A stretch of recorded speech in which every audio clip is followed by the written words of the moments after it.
Jennifer Newton with Walters Home Management in San Diego. Today we're going to talk about how to find and interview property managers for your investment property. First thing that comes to mind for me is, what would I do if I were renting out my home? I'd be looking for a referral from a trusted friend, somebody who has a rental property, or a realtor that may have a contact to property management companies. But in today's age, we could do an internet search looking for San Diego Property Management, for instance, or your home. If it's Escondido Property Management, that's going to pull up some sources for you. And then you'll begin making some calls and doing some interviews. I would want to be looking at their websites. How do they advertise their properties? What sites do we find their properties on? You want to look at, Craigslist is a good source to see how people are presenting properties.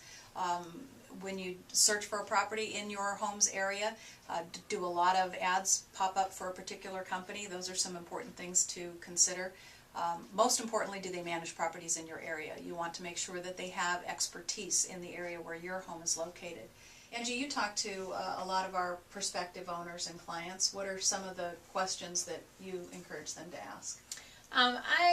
I think that they need to ask, how many properties the company manages and how do they go about handling their management properties. Are they going to have one person that they can contact at all times who's going to manage their particular home? I think you need to ask what their philosophy is, what their management philosophy is. What's their philosophy as a company? I think that's really important because that says a lot about how they approach business and how they approach taking care of your property, because they're the fiduciary. They have fiduciary responsibility to you as the owner.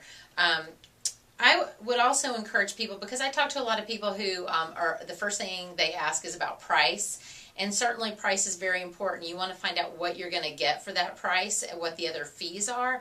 But I always quickly advise them not to just look at a company based on the lowest possible price. You want to know that you can trust that company and that they're going to do a good job managing your property. So you might pick someone based on the lowest price, but if they don't do a good job and you can't really trust them, then in the long run it might cost you a lot more than the top end price that someone quotes you. So you always need to keep that in mind. Can you trust them, and do you feel confident they're going to do a good job? So if you have any other questions about finding and interviewing property managers in San Diego, please give us a call. We'd be happy to assist you.